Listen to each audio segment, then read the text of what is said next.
Great, thank you very much. First, great to see you all here in Malmö and Sweden. As Minister for Enterprise and Innovation, I'm always humbled, but also proud to see so many international guests in Sweden taking a common discussion on common challenges, but also common solutions. And I think I'm the first minister actually in Sweden being enterprise and innovation, first minister with the responsibility for innovation. I think these discussions is all about innovation, because we will not be able to continue as usual if we want to solve the questions of our time. But it's also innovation that will drive, I'm convinced, the new jobs that will be created over time that will be sustainable. So it's great to have you here. I understand I missed a lot yesterday, not least the pitching from the companies and the startup communities. I would love to be here then. But politics is not perhaps about picking winners. Sometimes I get the questions, do politics have a role in innovation when it comes to companies and a good business climate? And I would argue, yes, more than ever, because we're facing a leap in development. And companies and the private sector will not do this leap on its own. It will be necessary to collaborate, to work together to make this transformation possible. And academia and the research has its role. The private sector has its role, both with the big industries, but also the startup community, but also policy and politics has a role to play. Not picking the winner, but actually defining what winning is. And from that point of view, I think democracy and politics has a huge role setting ambitious targets and goals going forward. And how do you do that? Sweden has actually done so by a very ambitious goal setting. The Swedish government has set the goal to become one of the world's first fossil-free welfare nations of this planet, as well as a target of 100% renewable electricity by the year 2040. To achieve this, we have a broad political agreement on energy. I think it's absolutely necessary. So all the things I will talk about in this introduction has a link to energy. It is what is necessary to do the transformation is also green energy. But just one thing on innovation first before I start. Sweden has not always been a front runner on innovation, ranked second in the world. It has not always been one of the rich countries of the world. A little more than 100 years ago, Sweden was one of the poorest countries in Europe. We've been transforming our economy and our companies by innovation all the time. All the big industrial companies, as you know, today going all around the world from Sweden, has transformed several times by innovation.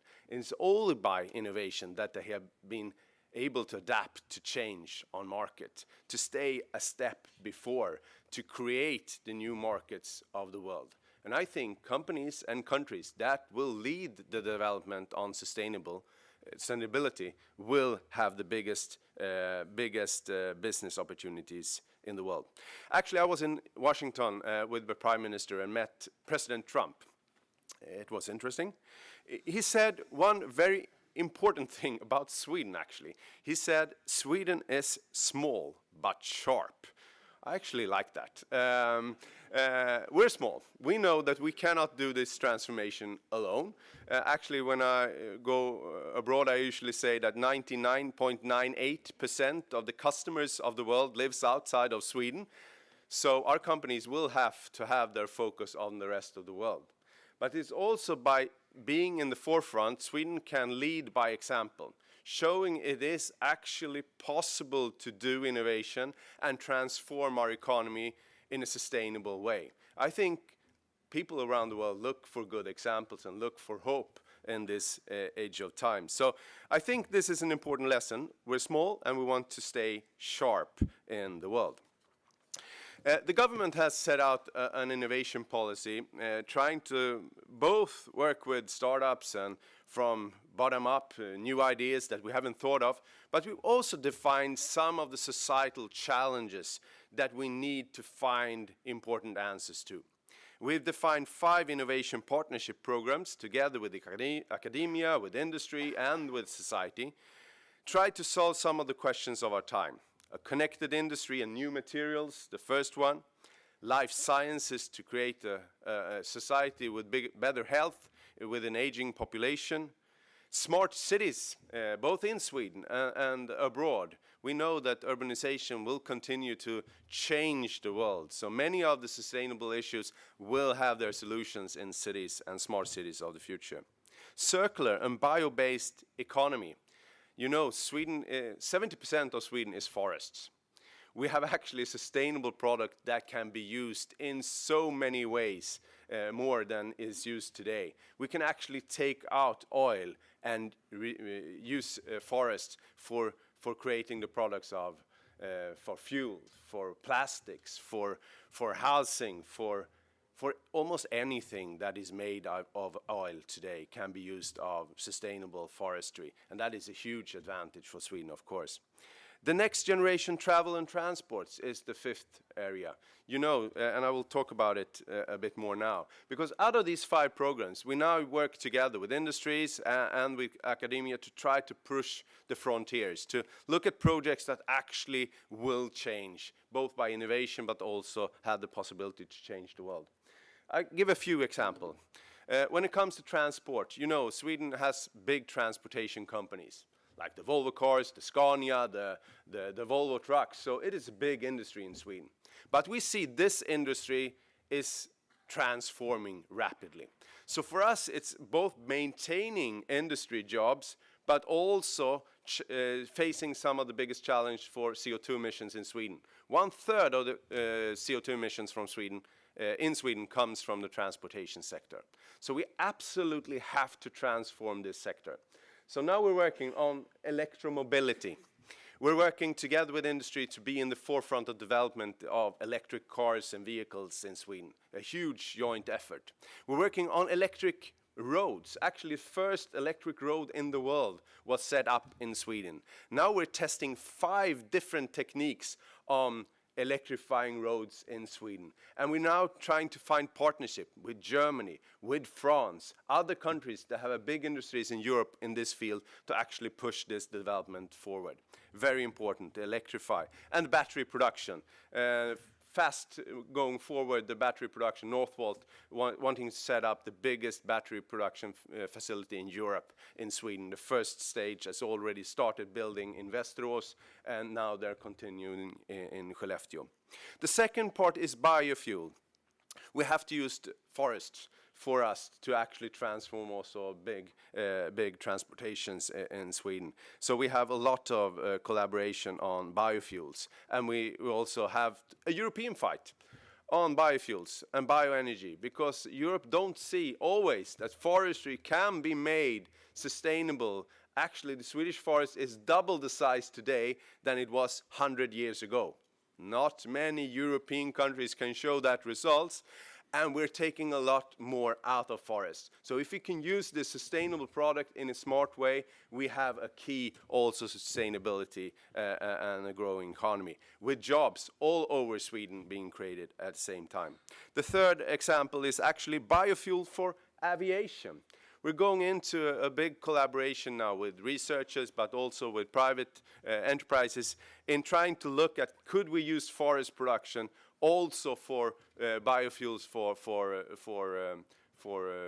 flight and for aviation. I think this is a global challenge, and we want to be in the forefront of development also in Sweden. A second, I won't talk that much about that, but just to change the perspective totally. One big industry in the world is the textile industry. Huge consumer of energy, but also chemicals and water. And we're now looking into how do we make textile production circular. We have big textile producers like the H&M from Sweden, and we're now looking at how do we actually use new fibers in making textile.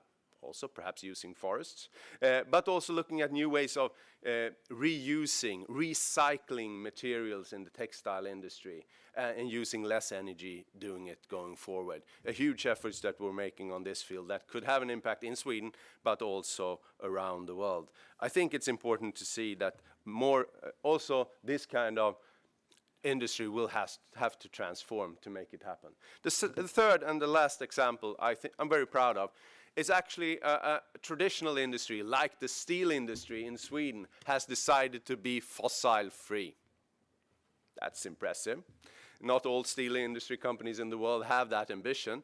Actually, the steel industry in Sweden produces 10% of the CO2 emissions in Sweden. 10%. And I think we're the most CO2 emission smart industry, steel industry in the world. So we have the best industry in Sweden, but we'll still produce 10% of the CO2 emissions in Sweden from steel industry.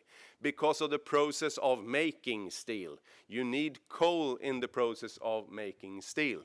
Now we have a joint effort, hybrid, between SSAB and 2 state-owned companies, LKAB, the mining company, and the energy company, Vattenfall. Try to research to actually use hydrogen instead in the process of making steel. That would revolutionize the way we make steel. It reduced, of course, the CO2 emission from Sweden with 10%, but actually in the world, it would, if we could spread this technique to the rest of the world, if it's made possible, we could reduce the world's CO2 emissions by 55 times the Swedish CO2 emissions totally. 55 times, or 75% of the CO2 emissions from Europe, if this technique works and it made possible. So I think this is a game changer. Actually, a couple of weeks ago, I met with 7 industries in Sweden, came to the government saying, we're aiming for a fossil-free industry. We can do this on ourselves, but we need your help to make the incentives and make the transition. It was the steel industry. It was the cement industry. It was the construction industry. It was the mining industry. It was the aviation industry. Perhaps a way to go there before they're fully there. But still, this momentum in Sweden that industry wants to take part in this transformation is really interesting. But it will have to have also financing. We will not make these transition without money. And private money will have to be there because there has to be a business case.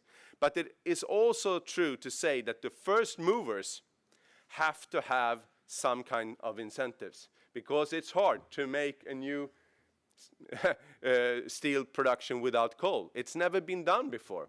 So of course it's risk. Of course we have societal gains from it, so we have to take part from Sweden but also from Europe to make this transition happen. So I'm optimistic. It's few of those people around nowadays, I think.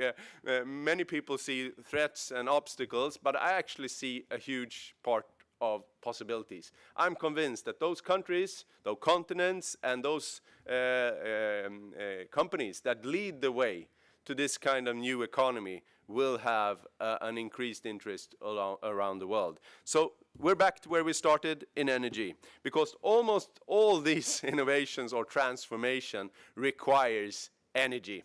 It's not possible without green energy. So Sweden has a unique assets when it comes to energy, but we have to do more. But we have to also find international partners, because we know we cannot make this transformation alone. We have to collaborate with the best of you all around the world. Thank you very much. Thank you very much, Mikael. Mikael, can I ask you to stay for just 2 short questions? Yeah. I think what you said about not picking the winners, but defining what winning is, that's a very good thing to take forward from politics. The other thing is this, that you talk about spreading these technologies and really make an impact. I think that we have almost all the technological solutions that we need, but taking it out and making the big impact. What do you see? What would be the key from politics there, you think? I think it's harder than you think, because you have to have the right incentives to do the investments, and you have to have the right knowledge. So in Sweden we have an advantage right now, because we have a broad political consensus on the way forward. So that creates a climate where investors can actually count and make business proposals on the transition. Not all countries have done that, or is not credible by actually going this way, because then the uncertainty is too big. But also when we talk about kind of exporting the knowledge, take a traditional company like Scania, the bus and truck company Scania. They are trying to make in countries that are developing, they're trying to export the idea of take care of their waste, make biogas, and then make a transportation system out of with buses. This is great. It's a win-win situation in all phases. You create a local industry, you take care of the garbage, you make energy, and you make a transportation system, and you solve some of the environmental questions in a city. But you understand, it's not only selling the buses. It's creating a kind of system of collecting garbage, building an industry for biogas, then having a collective kind of transportation system in a city. It's so many partners, so many decisions that has to be made to make a smart system or a smart city. And this is the challenge. How do we actually make that transformation fast enough? Because we know it's possible, it would be good for the city and for the environment, but how do you make that transition happen? That's hard. We see that it takes a lot more long time than we want to. Thanks. And also, maybe final question, I think politics is also about leadership, of course. And when it comes to this, about sustainability, you often need to change something in your behavior. Have you managed to do anything on your personal side that drives towards more sustainable living? Oh, that's a good question. Since I became minister, I travel by car all the time, so I'm going in the wrong way, because before I took the bike to Parliament, actually. So, no, I'm going in the wrong direction in that sense, but and I do a lot of travels, but we compensate from the government. But on the other hand, I think at home, I'm a meat lover, actually, but I try to reduce my habits of eating meat all the time.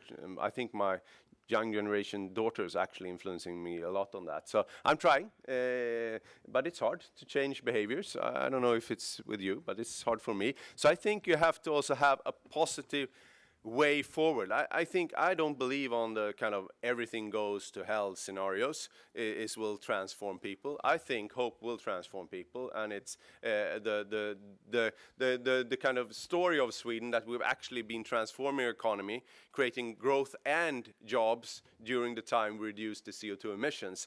That is a story that more countries will need to hear and believe in. Otherwise, the transformation will not happen. Thank you very much. And also raising the new generation that has even more impact on doing this.